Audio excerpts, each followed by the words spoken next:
கர்த்தருக்குள்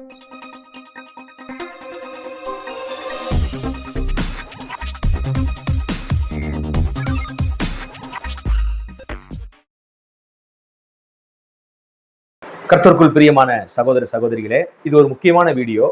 கடைசி வரைக்கும் பாருங்க. ரொம்ப பிரயோஜனமா உங்களுடைய லைஃப்ல இருக்கும். வேதாகமத்துல இருக்கிற அந்த தீர்க்க தரிசனங்களை குறித்து இன்னைக்கு மக்களிடத்துல பாத்தீங்கன்னா 2 விதமான தவறான அணுகுமுறைகள் இருக்குது. இப்ப வேதாகமத்துல பாத்தீங்கன்னா கடைசி நாட்களில் சம்பவிக்கக்கூடிய விஷயம் என்னன்னு கேட்டீங்கன்னா, எருசலேம் மக்கள், அதாவது யூதர்கள் மீண்டும் அந்த இடிக்கப்பட்ட தேவாலயத்தை மீண்டும் கட்டுவாங்க அப்படின்னு ஒரு தீர்க்க தரிசனம் இருக்குது. பெரும்பான்மையான கிறிஸ்தவர்கள் பாத்தீங்கன்னா இது நடந்துராதா அப்படின்னு ஏக்கத்தோடு எப்ப நடக்கும்னு எதிர்பார்த்து அந்த தேவனுடைய ஆலயம் மீண்டும் கட்ட வேண்டும் அப்படின்னு ஆசையோடு வாஞ்சித்து ஜெபிக்கிற ஒரு மெஜாரிட்டியான, ஒரு சரியாக சத்திய புரிதல் இல்லாமல் அப்படியாக வேண்டுதல் செய்கிற கிறிஸ்தவர்கள் நிறைய பேர் இருக்கிறாங்க. ஆனா அங்கு தேவாலயம் கட்டப்படுகிறதையோ அல்லது தேவாலய பனிமுட்டுகளுக்காக எல்லாத்தையும் சேகரிச்சு வச்சிருக்கிறாங்க, அந்த சிவப்பு கிடாரி எல்லாம் இன்னுமே ஆயத்தமாக இருக்கிறது, எல்லாம் ஒரு எல்லாத்தையுமே ஆயத்தமா எதிர்கொண்டுதான் இருக்கிறோம், சீக்கிரத்துல ஆலயத்தை கட்டி நாங்க சிவப்பு கிடாரிய பலியிட போறோம் அப்படிங்கிற விஷயத்தெல்லாம் ரொம்ப நல்ல விஷயம் போல அப்படின்னு எடுத்துக்கிட்டு, அது இந்த கடைசி கால சில ஊழியர்களும் பாத்தீங்கன்னா அதை இன்னும் கொஞ்சம் ஊக்கப்படுத்துற மாதிரியாக அதை பிரசங்கம் பண்ணுவாங்க. எல்லாம் ஆயத்தமா இருக்கு, சீக்கிரம் ஆலயத்தை கட்ட போறாங்க, சிவப்பு கிடாரி எல்லாம் தயாராயிருச்சான்ட்டு. ஆனா அங்கே ஆலயத்தை கட்டுவதோ அந்த கிடாரையை பலியிடுவதோ கிறிஸ்துவுக்கு விரோதமான ஒரு செயல். தயவு செய்து அதை ஆதரித்து அதை மகிழ்ச்சியோடு கூட யாரும் ஜெபிக்க கூடாது ஒரு கிறிஸ்தவர்கள். ஏன் அப்படின்னா, இன்றைக்கு அந்த ஆலயம் எப்போது இடிக்கப்பட்டதோ அதுக்கப்புறம் இன்றைக்கு நம் எல்லோரையுமே தேவன் தம்முடைய ஆலயமாக வச்சுட்டாரு. அப்ப தேவனுடைய சட்டத்தின் அடிப்படையில ஒரு ஆலயம் இருக்கிற பட்சத்துல இன்னொரு ஆலயத்தை எழுப்பக்கூடாது. நீங்க பாருங்களேன், ஒரு ஆசாரிப்பு கூட தான், 2 ஆசாரிப்பு கூட, 3 ஆசாரிப்பு கூட இல்ல, ஒரு தேவாலயம் தான் அன்னைக்கு எருசலேமில் இருந்துச்சு. மற்றபடி வேற எங்கேயும் தேவாலயங்களை உருவாக்க கூடாதுன்னு சட்டமே இருந்துச்சு. அதேபடி இன்னைக்கும் பாத்தீங்கன்னா நாம் தான் இன்னைக்கு ஆலயமா இருக்கிறோம். ஒட்டுமொத்தமாக உலகத்திலே யாரெல்லாம் கிறிஸ்துவை ஏற்றுக்கொண்டார்களோ அத்தனை பேரும் தேவனுடைய ஆலயங்களா இருக்கிறோம். இந்த ஆலயம் தான் இன்னைக்கு இருக்கிற ஆலயம். இன்னொரு ஆலயத்தை கட்டும் போது அது கிறிஸ்துவுக்கு விரோதமான செயல். இன்னொன்று, அந்த ஆலயத்தை கட்டினதுக்கு அப்புறம் என்ன செய்ய போறாங்க, ஒரு பலிப்பொருள் பலியிட போகுது. நல்லா கவனிங்க, பலிப்பொருள் எதற்காக பலியிடுறாங்க? பாவ நிவர்த்திக்காக தான் அது எல்லாத்தையும் பலியிடுவாங்க, பிரதிஷ்டை செய்து பலியிடுவாங்க. ஆனா இயேசு கிறிஸ்து ஏற்கனவே பலியாயிட்டாரு. ஒட்டுமொத்த மனுக்குலத்தினுடைய பாவத்துக்காகவும் இயேசு 2000 வருஷத்துக்கு முன்பாகவே பலியிடப்பட்டுட்டாருங்கிறப்ப இன்னொரு பலி அவங்க செலுத்துறாங்கன்னா இது எவ்வளவு பெரிய தப்புன்னு பாருங்க. சொல்ல போனா கிறிஸ்துவின் மரணத்தை அவமதிக்கிற, கிறிஸ்துவின் மரணத்தை அல்லல் தட்டுகிற ஒரு செயல் தான் சிவப்பு கிடாரிய பலி செலுத்துகிற அந்த நிருபம். தொடர்ந்து அவங்க சில பலி முறைகளை எல்லாம் செய்ய போற விஷயத்தை எல்லாம் பார்க்கிறோம். அப்போ ஒட்டுமொத்தமாக இது கிறிஸ்துவுக்கு விரோதமான ஒரு விஷயம்.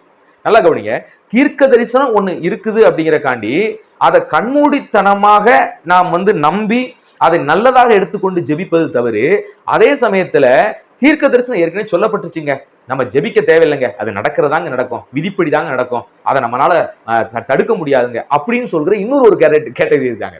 ஒரு கேட்டகரி, ஒரு தீர்க்க தரிசனம் இருக்குது, அந்த தீர்க்க தரிசனத்தின் மேல தேவன் பிரியமா இருக்கிறாரான்னு பார்க்கணும். ஏன்னா பல தீர்க்க தரிசனங்கள் வேதாகமத்தில் இருக்கிற பொழுதும் அந்த தீர்க்க தரிசன நிறைவேறுதலை குறித்து தேவன் பிரியம் இல்லாம இருப்பார். ஆனா அது நடக்கும்னு சொல்லி வச்சிருப்பாரு. அப்ப நாம அதுக்காக எப்படி ஜெபம் பண்ணணும்? ஒருவேளை அது நடக்க கூடாதப்பா, அந்த மாதிரி போய் அழிவுக்குள்ள போகிற மக்கள் எல்லாம் எப்படியாவது சந்திக்கப்படணும், ரட்சிக்கப்படணும், அவங்க கண்ணை திறங்கப்பா, நீங்க பலியாயிட்டீங்கிறத புரிதல் உங்களுக்கு உண்டாகட்டும் ஏசப்பா, மக்கள் தான் தேவாலயம், இந்த ஆலயத்துக்குள்ளதான் இறைவன் வாசம் செய்கிறாருங்கிற புரிதல் அவங்களுக்கு உண்டாகட்டும் ஏசப்பா, அந்த தேவாலயத்தை கட்டக்கு தானே இன்னைக்கு சுத்தி இருக்கிற சகோதரர்கள் எல்லாம் அடிச்சு கொண்டு நாறிக்கிட்டு இருக்கிறாங்க, சோ இந்த சம்பவம் நடக்கக்கூடாத ஆண்டவரேன்னு தான் சொல்லி ஜெபம் பண்ணுமே ஒழிய அதை ஆதரித்து ஜெபிக்கிற ஜெபம் போக்கு இன்றைய கிறிஸ்தவர்களிடத்தில் இருக்குது. இதுவும் சத்தியத்தை சரியாக அறிந்து கொள்ளாததினால் நடக்கிற ஒரு மோசமான செயலாக இருக்கிறது. மற்றொன்று பாத்தீங்கன்னா, தீர்க்க தரிசனமாக ஏற்கனவே கடவுள் எழுதிட்டாருங்க, அதெல்லாம் நம்ம தடுக்க முடியாதுங்க அப்படிங்கிற ஒரு மனநிலைமையும் அநேகர்கிட்ட இருக்குது. நல்லா கவனிங்க, ஒரு சில விஷயம் தீர்க்க தரிசனமா முன்னறிவிக்கப்பட்டாலும் அது தேவனுக்கு பிரியம் இல்லை, பிரியம் இல்லாது நடக்க போகுது. அப்படிங்கிறப்ப அதை நாம் எப்படி அணுகணும், அதற்காக எப்படி ஜெபிக்கணும்னு ஒரு கிறிஸ்தவனுக்கு தெரிஞ்சிருக்கணும். அதே சமயம் ஒரு தீர்க்க தரிசனம் அறிவிக்கப்பட்டிருக்குது, அறிவிக்கப்பட்டது நடக்க போதுங்க, அதை நம்ம நினைச்சு என்ன மாத்தவா போகுது, அப்புறம் எதுக்கு ஜெபம் பண்ணணும் அப்படின்னு போறதும் ஒரு தவறான விஷயம். நினிவே பட்டணத்தை அழிக்கணும்னு தேவன் திட்டம் வச்சுட்டாரு. இன்னும் 40 நாள்ல நான் நினிவே பட்டணத்தை அழிக்க போறேன்னு தான் தேவன் சொன்னார். ஆனா ஒட்டுமொத்த மக்களும் மனம் திரும்பும் போது அந்த இடத்துல அவர்கள் காப்பாற்றப்பட்டதையும் நம்ம பார்க்கிறோம். இயேசு கிறிஸ்துவும் கூட தாம் எதற்காக வந்தோங்கிறதை தெரிந்து அவர் மரணத்தின் மூலியமாக தான் முழு மனுக்களும் ரட்சிக்கப்படுவது தெரிந்தும் கூட இந்த பாத்திரம் என்னை விட்டு நீங்களாகும்படி செய்ய உமக்கு சித்தமானது செய்யுங்க அப்படின்னு சொல்லி ஜெபிக்கிறாரு. ஏன் ஜெபிச்சாரு? ஏன்னா அவர் செய்ய போகிற அந்த காரியம் யாராலும் தாங்க முடியாத ஒரு வழி. பாவத்தை சுமக்கிறது மட்டும் இல்லைங்க, பிதாவை விட்டு இயேசு பிரிய போகிறார். அதுதான் என் தேவனே என் தேவனே ஏன் என்னை கைவிட்டுட்டீங்க அப்படின்னு சொல்ற விஷயம் என்னன்னா, அதனால் வரைக்கும் ஒரே தேவனாக ஒன்றாக இருந்த அவங்க ஆண்டவர் இயேசு கிறிஸ்து முழு மனுக்குலத்தினுடைய ஒட்டுமொத்த மனுக்குலத்தினுடைய ஏற்கனவே பிறந்தவர்கள், பிறந்து வாழ்ந்து கொண்டிருக்கிறவர்கள், இனி பிறக்க போற எல்லாருக்காகவும் இயேசு 2000 வருஷத்துக்கு முன்னால சிலுவையிலே எல்லாருடைய பாவத்தையும் சுமக்கும் போது அதனுடைய பாரம் எவ்வளவு பெருசா இருந்திருக்கும்.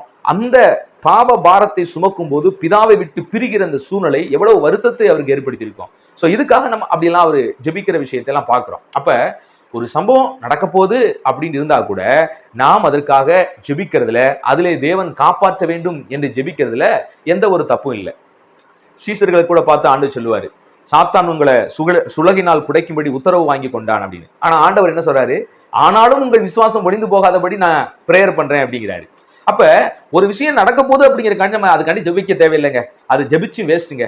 அது நடந்தது நடக்கத்தாங்க போகுது அப்படின்னு நம்ம விட தேவையில்லை. கட்டாயம் நம்ம அதற்காக ஜெபிக்க வேண்டியது இருக்குது. ஏன்னா உங்க ஜெபத்தை தேவன் முக்கியத்துவப்படுத்துகிறார். உங்க ஜெபத்துக்கு ஒரு வல்லமை உண்டு.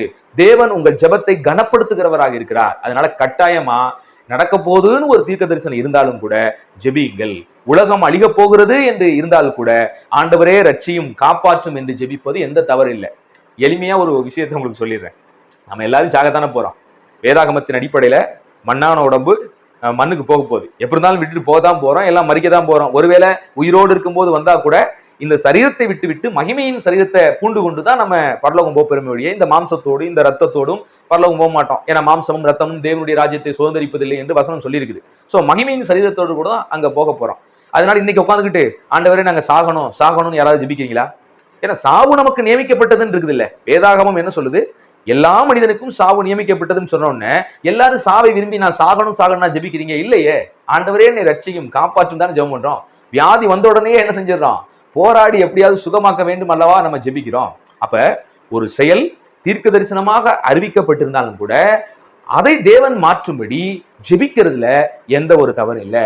அதே சமயத்துல ஒரு தீர்க்க தரிசனம் எழுதப்பட்டிருக்குது அப்படிங்கிறதப்ப அது தேவனுக்கு பிரியமான தீர்க்க தரிசனமா, தேவனுக்கு பிரியமில்லாத தீர்க்க தரிசனமா அப்படிங்கிறத நீங்க பார்த்து எந்த காரியத்துக்கு எப்படி ஜெபிக்க வேண்டும் என்கிற ஞானமும் ஒரு தேவனுடைய பிள்ளைகளுக்கு என்ன செய்யணும்? வரணும். கண்டிப்பா அந்த பதிவு உங்களுக்கு ஒரு நல்ல புரிதலை உண்டாயிருக்குன்னு நம்புறேன். யூதர்கள் கிறிஸ்துவை அறியல, கிறிஸ்துவை ஏற்றுக்கொள்ளல. அதனால அவங்க என்ன செய்ய போறாங்க? ஆமா, அந்த ஆலயத்துக்காக அடிச்சு போராடி பல லட்சக்கணக்கான உயிர்களை கொன்று அந்த இடத்துல தேவாலயத்தை எப்படியாவது கட்டிடணும்னு கட்டி கிறிஸ்துவனுடைய பலியை அவர்கள் விசுவாசிக்காதனால ஆட்டையோ மாட்டையோ அங்க பலியிட போறாங்க நியாய பிரமாணத்தின் அடிப்படையில. சோ இதுக்காக நம்ம ஆதரித்து அவர்கள் கட்டுவதற்காக நிதி கொடுக்கிறதோ, அவங்க ஆலய கட்டுவதற்காக நாம் உதவி செய்யறதோ ஒரு கிறிஸ்தவர்களுடைய செயல் அல்ல. அது ஒரு தவறான செயல். அது கிறிஸ்துவுக்கு விரோதமான செயல் என்பதையும் புரிந்து கொள்ளுங்கள். கர்த்தர் நம்மை ஆசீர்வதித்து சகல சத்தியத்துக்குள்ளே நடத்தட்டும். God bless you.